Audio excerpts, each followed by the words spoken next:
Well, the January 6th Select Committee hearing is over, and we learned a lot in this hearing. In the first part, they showed evidence and had witnesses that proved that Donald Trump and the people around Donald Trump premeditated everything that led up to and after January 6th, from the attack on the Capitol to the fake electors, to Trump's and Lindsey Graham's calls to Georgia and other states, to all the accusations and the lies. They knew that they were going to call it a fake election, that there was election fraud before the election even took place. Well, that's very compelling. Now we got to the second half, and there was a lot of unseen footage. Nobody's ever seen it before in the public.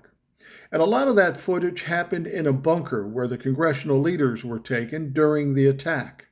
That in itself is pretty compelling.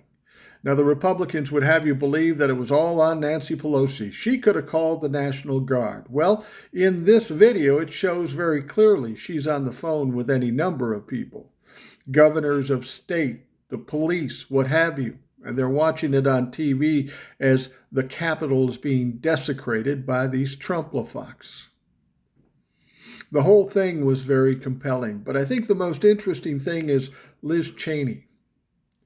Liz Cheney made it very specific that all roads lead to Donald Trump.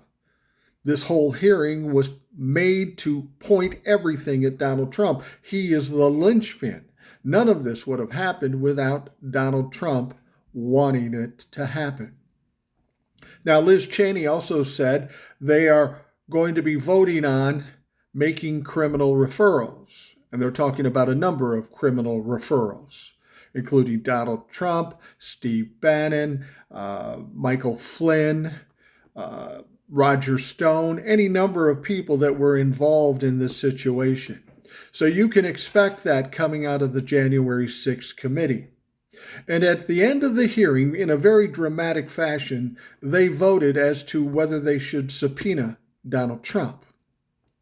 The vote was 9-0 to subpoena Donald Trump. He is the linchpin. There's a lot of questions to be answered, and he could answer them. Now, we know he's probably not going to show up. But he will have to show up if the DOJ demands it.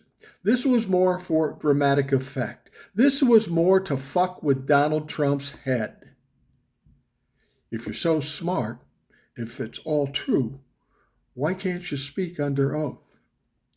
I'm going to do a live tonight about 9 p.m. Central Time. We'll talk more about this here on TikTok.